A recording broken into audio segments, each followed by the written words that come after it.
स्वागत है आपके इस वीडियो में।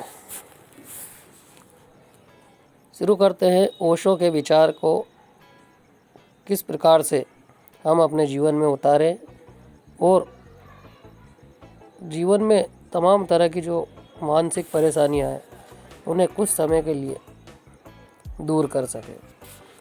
ओशो अपने वृत्तांत में कहते हैं कि सम्यक जीवन जो होता है, न ज़्यादा न कम, यानी बीच का, उसी कड़ी को समझाते हुए ओशो ने कहा है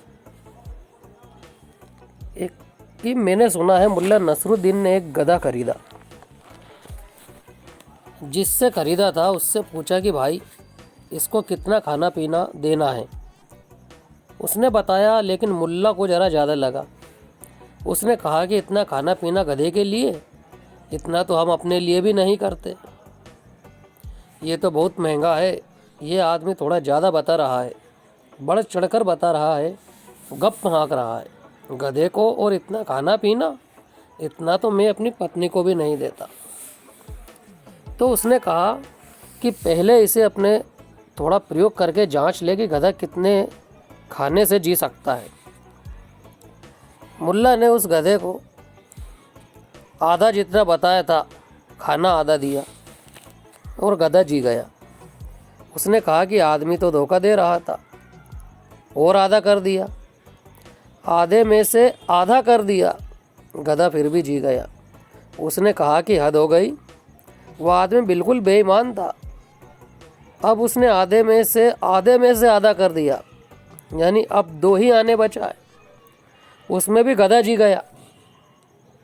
उसने कहा हद हो गई, ये तो आदमी मेरा दिवाला निकलवा देता। उसने और आधा कर दिया, एक ही आना, गधा फिर भी जी गया।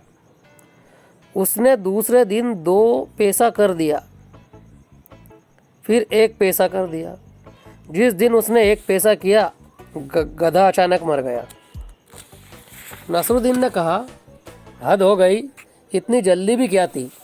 अगर 1 दिन और जी जाता तो बिना भोजन के रहने की कला सीख जाता। बस 1 दिन की कमी रह गई थी, एक महान घटना घट जाती। नसरुद्दीन ने कहा कि गधा बिना भोजन के जी जाता, वह पहले ही मर गया, प्रयोग पूरा ना हो पाया। नसरुद्दीन ने जो गधे के साथ किया, यह जो गधे के साथ कर रहा है, बहुत से लोग अपने साथ कर रहे हैं। लोग ना मालूम क्या क्या उल्टा सीधा करते रहते हैं। जब भी शरीर और मन में द्वंद्व हो, तुम शरीर की सुनना, क्योंकि मन तो समाज के द्वारा आरोपित है, शरीर प्रकृति से आया है। तुम मन की सुनते हो, मन की सुनोगे, गड्ढे में पड़ोगे। और जब मन तुम्हें ज़्यादा खिला कर ज़्यादा भर देगा, स्थूल कर देगा, चर्बी चढ़ जाएगी, चल ना सकोगे, उठ ना सकोगे, तब मन कहेगा अब उपवास कर लो, उर्ली कांचन चले जाओ। प्राकृतिक चिकित्सा की ज़रूरत है, प्राकृतिक बुद्धि की ज़रूरत है, प्राकृतिक चिकित्सा की नहीं। जिनके पास बुद्धि नहीं, उनको फिर प्राकृतिक चिकित्सा की ज़रूरत पड़ती है। प्राकृतिक बुद्धि चाहिए। प्राकृतिक बुद्धि का अर्थ है शरीर की सुनने की क्षमता चाहिए। जब शरीर कहे रुक जाओ, तब लाख मन कहे कि स्वादिष्ट भोजन है, थोड़ा और कर लो, मत सुनना। अन्यथा यही मन किसी दिन तुम्हें जैन मुनि बनवा कर रहेगा। फिर कहेगा अब उपवास करो, पहले भी तुमने इसकी मानकर भूल की, अब तुम भोगी बन गए, अब तुम फिर इसकी मानकर भूल करोगे, त्यागी बन जाओगे।